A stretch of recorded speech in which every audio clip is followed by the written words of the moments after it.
तो गैज़ अस्सलाम वालेकुम। आज के इस ट्यूटोरियल में मैं आपको बताऊंगा कि रैंक मैथ प्लगइन को यूज़ करते हुए आप किस तरह से अपनी वेबसाइट के पेज को ऑप्टिमाइज़ कर सकते हैं। ठीक है, तो ये मैंने ऑलरेडी पहले से अपना एक आर्टिकल लिख के रखा हुआ था। ठीक है, प्लगइन मैंने अपना रैंक मैथ इंस्टॉल कर लिया है। ये हम फ्री वर्जन यूज़ कर रहे हैं। आप चाहें तो इसका पेड वर्जन भी यूज़ कर सकते हैं, बट जो फ्री वर्जन है उसको भी यूज़ करते हुए आप एक प्रॉपर बहुत अच्छे तरीके से एसईओ कर सकते हैं। ठीक है, नॉर्मली मैं योस्ट प्लगइन यूज़ करता हूँ एसईओ के लिए, बट इस ट्यूटोरियल के लिए मैंने इस प्लगइन को मुंतखब किया है, रैंक मैथ के प्लगइन को, ताकि आप लोगों को एक कुछ नए आने वाले नए प्लगइन्स के बारे में भी मालूमात हासिल हो सके। तो गैस ये हमारा एक आर्टिकल था। इसके अंदर मैंने अपना एक टारगेटेड कीवर्ड सेट कर दिया डिजिटल मार्केटिंग कंसल्टेंट इन इस्लामाबाद।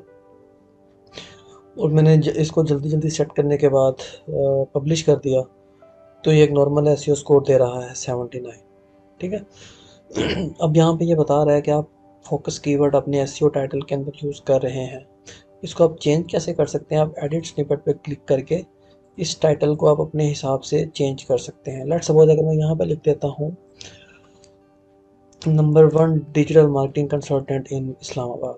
ठीक है, और इसको मैं क्लोज कर देता हूँ। ठीक है, तो उसके बाद आता है focus keyword using inside SEO Meta description. इसी को अगर मैं एडिट करूँ तो यहाँ पे मेरे पास मेटा डिस्क्रिप्शन भी आ जाती है, जहाँ मैं लिख देता हूँ।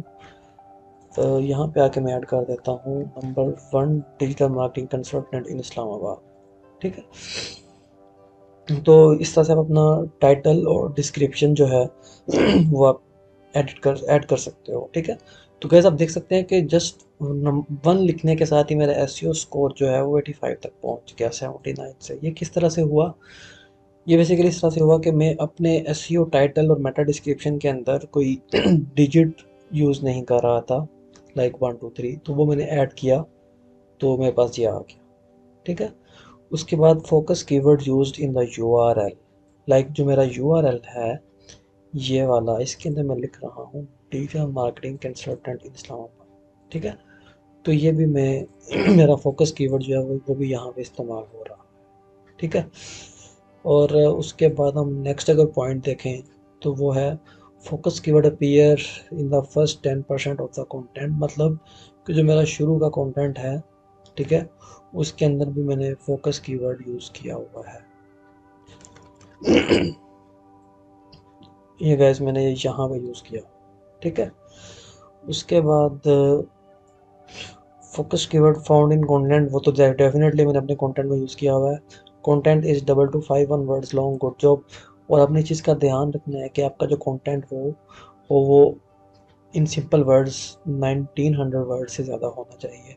और गैस जितना लेंथी कंटेंट होगा उतना ही हमें फ़ायदा होने वाला है। ठीक है, अब कुछ एरर्स हैं यहाँ पे जिनको हम रिजॉल्व करके अगर करना चाहें तो रिजॉल्व करेंगे, और नेक्स्ट अपना जो स्कोर है उसको ज़्यादा इम्प्रूव करेंगे। ठीक है गाइस, तो वो बता रहा है फोकस कीवर्ड फाउंड इन सब हेडिंग्स में भी इस्तेमाल हुआ है। फोकस कीवर्ड जो है वो मैंने इमेज के ऑल एट्रीब्यूट्स में भी इस्तेमाल किया हुआ है। ये जो मेरी इमेजेस हैं इनके ऑल एट्रीब्यूट्स के अंदर। ठीक है गाइस, उसी तरह से बट वो कह रहा है keyword density is 1.07, the focus keyword and combination appear 24 time. मतलब जो मेरा आर्टिकल है उस हिसाब से जो मेरी कीवर्ड डेंसिटी है वो 1.07% है, और 2251 वर्ड्स में से जो मेरा फोकस कीवर्ड है वो 24 टाइम्स यूज़ हुआ है, जो कि ओके है। ठीक है,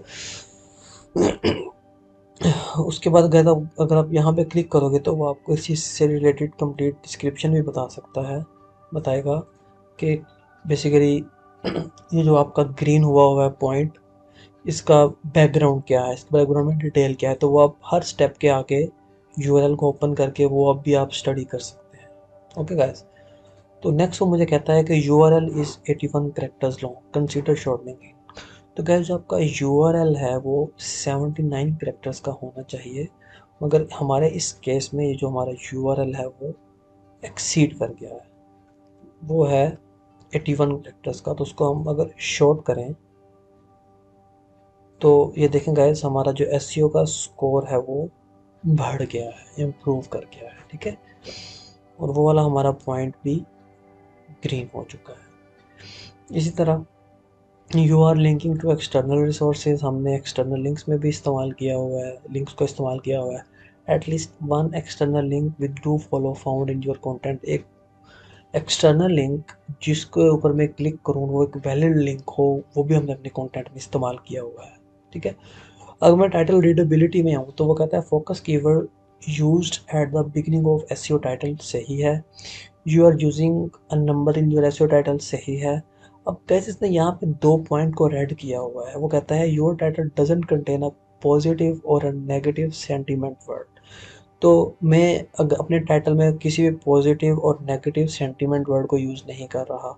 तो गाइज मेरा असल में जो टॉपिक है वो ही इस चीज़ से रिलेटेड है, जो मेरा कीवर्ड है वो ही इस चीज़ से रिलेटेड है कि मैं इसमें कोई ऐसा वर्ड यूज़ नहीं कर सकता। तो मैं इनको अगर अपनी मर्ज़ी से अगर चाहूँ तो ग्रीन भी कर सकता हूँ, बट मैं अब फ़िलहाल इनको रेड ही रहने दूँगा। ठीक है, उसके बाद कंटेंट रीडेबिलिटी के अंदर भी दो पॉइंट्स जो हैं वो रेड हैं। उनमें वो ये कह रहा है at least one paragraph is long, consider using short paragraph. मतलब वो कह रहा है कि आपने अपने कंटेंट के अंदर कुछ ऐसे पैराग्राफ इस्तेमाल किए हुए हैं जो कि बहुत ज़्यादा लॉन्ग हैं, आप उनको शॉर्ट करें। तो कैसे ये बहुत अच्छी अप्रोच होती है कि आप जितने शॉर्ट पैराग्राफ इस्तेमाल करेंगे उतना ही आपको फ़ायदा होने वाला है। तो कोशिश किया करें कि 2 या मैक्सिमम 3 लाइनों से ज़्यादा लेंथी आपका पैराग्राफ नहीं होना चाहिए। तो अब जिस तरह से आप ये देख रहे हैं, जिस तरह से मैं पैराग्राफ को ब्रेक कर रहा हूँ यहाँ पे आके, आप इस तरह से अपने पैराग्राफ को यूज़ करते हुए स्मॉल पैराग्राफ को इस्तेमाल करते हुए अपना कंटेंट लिख सकते हैं। तो इधर 2 पॉइंट्स हैं, ये भी ठीक लग रहा है। अगर मैं यहाँ पे आऊँ तो ये भी इट्स लुक गुड्स, ये मुझे थोड़ा सा यहाँ पे बड़ा पैराग्राफ लग रहा है। ठीक है, तो इसको भी मैं चाहूँ तो छोटा कर सकता हूँ, बट खैर फिलहाल इसको हम ऐसे ही लेके चलते हैं। तो you are using short paragraph, ये भी हमारा फिक्स हो चुका है। ठीक है, you don't seem to be using a table of content plugin, तो वो खैर वो आप इस पर सर्च भी कर सकते हैं और इसको बाद में भी इस्तेमाल कर सकते हैं। तो गाइस ये तो पहली चीज़ थी कि रैंक मैथ के अंदर हम अपना फोकस कीवर्ड को किस तरह से इस्तेमाल कर सकते हैं। अब देखिए, अब मेरा स्कोर भी 91 हुआ होगा। ठीक है, अब इसके अंदर स्कीमा जो है जो फ्री वर्जन है इस प्लगइन का, उसके अंदर आप एक ही स्कीमा क्रिएट कर सकते हैं। बट मैंने अपने आर्टिकल का, जैसे कि अपने पिछली वीडियोज़ में देखा था कि ऑलरेडी एक स्कीमा क्रिएट करके सेव किया हुआ है, जो कि जेसन मैंने इसमें ऐड भी कर दिया था। ठीक है, तो मल्टीपल टाइप के अगर आप स्कीमा यूज़ करना चाहें तो वो भी आप कर सकते हैं, बट उसके लिए आपको पेड प्लगइन चाहिए होगा। और इसी तरह से अगर मैं सोशल पे जाऊँ तो सोशल में अगर मैं अपने लिंक को शेयर करता हूँ तो वो कुछ इस तरह से शो होने वाला है। तो इसको अगर मैं यहाँ पे डिस्क्रिप्शन वगैरह चेंज करना चाहूँ तो वो भी मैं यहाँ पे एडिट करके चेंज कर सकता हूँ। ठीक है, तो गैस आप इस तरह से देख सकते हैं।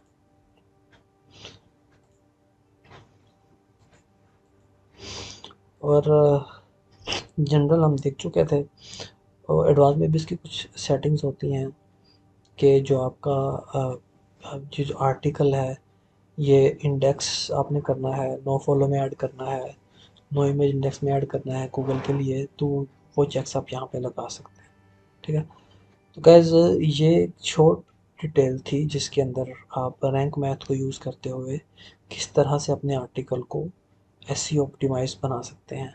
और गैस आप यहाँ पे एक और चीज़ की भी कोशिश कर सकते हैं, और वो ये कि जो आपका कीवर्ड है, फॉर एग्जांपल यहाँ पे है डिजिटल मार्केटिंग कंसल्टेंट इन इस्लामाबाद, तो इस कीवर्ड को आप अपने टैग्स में भी यहाँ पे ऐड कर सकते हैं। डिजिटल में अब मैं कर देता हूँ digital marketing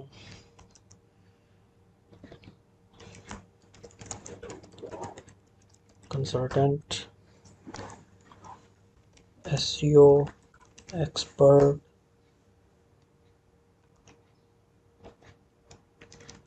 higher SEO expert best SEO expert best digital marketing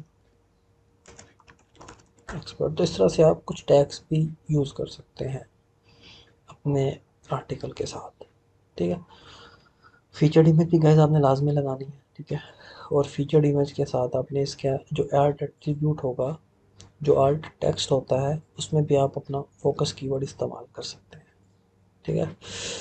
तो आई होप गाइस आपको ये जो आज का लेक्चर है वो समझ आ गया होगा। जो लोग मेरे इस यूट्यूब चैनल पे नए आए हैं वो काइंडली मेरे चैनल को सब्सक्राइब और लाजमी कर लें, बेल आइकन लाजमी दबा लें, ताकि मेरी आने वाली वीडियोस आप तक आसानी पहुंचती रहें। तो गैस आज में का टॉपिक हमारा ख़त्म होता है, तो आज मैं आपसे इजाज़त चाहता हूँ।